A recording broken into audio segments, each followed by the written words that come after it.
जय माता दी, जय श्री कृष्णा।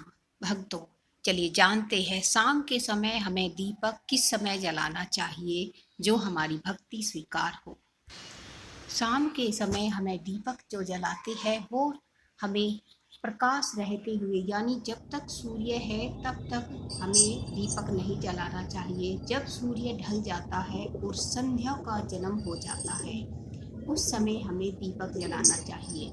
हमें अपने घर में लाइट या ट्यूबलाइट या फिर और कोई अन्य अपने लिए जो हम दीपक जलाते हैं या लाइट जलाते हैं उससे पहले हमें भगवान के सामने यानी भगवान के मंदिर में दीपक जलाना चाहिए सबसे पहले। यानी जब तक प्रकाश है, यदि हम उस समय दीपक जो जलाते हैं तो वो व्यर्थ है, उस समय हमारी प्रार्थना स्वीकार नहीं होती है। सूर्य के ढल जाने के बाद, छिप जाने के बाद जब संध्या का जन्म हो जाता है, यानी संध्या आ जाती है, संध्या हो जाती है, उस समय हमें हल्का हल्का जब अंधकार होने लगता है उस समय हमें जो है दीपक जलाना चाहिए। वो सबसे उत्तम समय माना जाता है।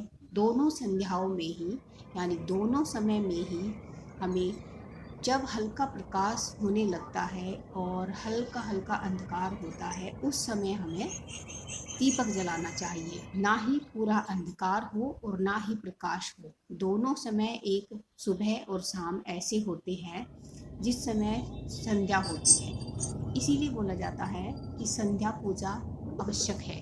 दोनों समय ही संध्या पूजन आवश्यक माना जाता है। उस समय हमें दीपक जलाना चाहिए मंदिर में, और अपने घर के आंगन में भी उसी समय हमें दिया जलाना चाहिए।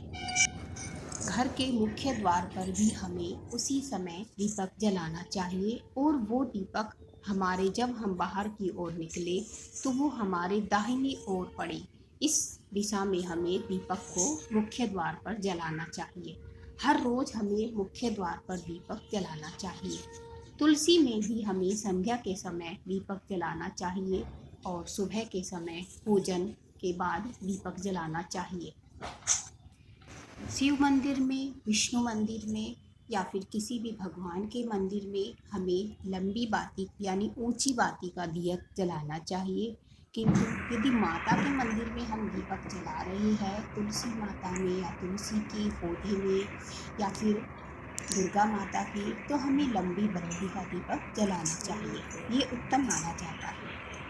शनिवार के दिन जब हम पीपल के वृक्ष के नीचे दिया जलाते हैं तो हमें 5 दीपक का यानी 5 बत्तियों का दीपक जलाना बहुत उत्तम माना जाता है। यानी यदि हनुमान मंदिर में हम दीपक जलाने गए हैं तो वहाँ पर भी हमें यदि 5 बत्तियों का हम दीपक जला करके आते हैं तो वो भी बहुत ही उत्तम माना जाता है। दोनों संध्याओं में दीपक जलाने से हमें पुण्य की प्राप्ति होती है, यानी हमारे जीवन से अंधकार दूर होता है। जी हाँ दोस्तों, यदि हमारी दी गई जानकारी आपको पसंद आए या अच्छी लगे, थोड़ी भी अच्छी लगे, तो प्लीज़ इस चैनल को सब्सक्राइब करें, कमेंट करें, शेयर करें और बेल आइकन को दबाएं। Thanks for watching this video. वैसे मैं सपनों के मीनिंग बताती हूँ। यदि आपका कोई सपना है जिसका मीनिंग आप जानना चाहते हैं तो कमेंट बॉक्स में लिखें।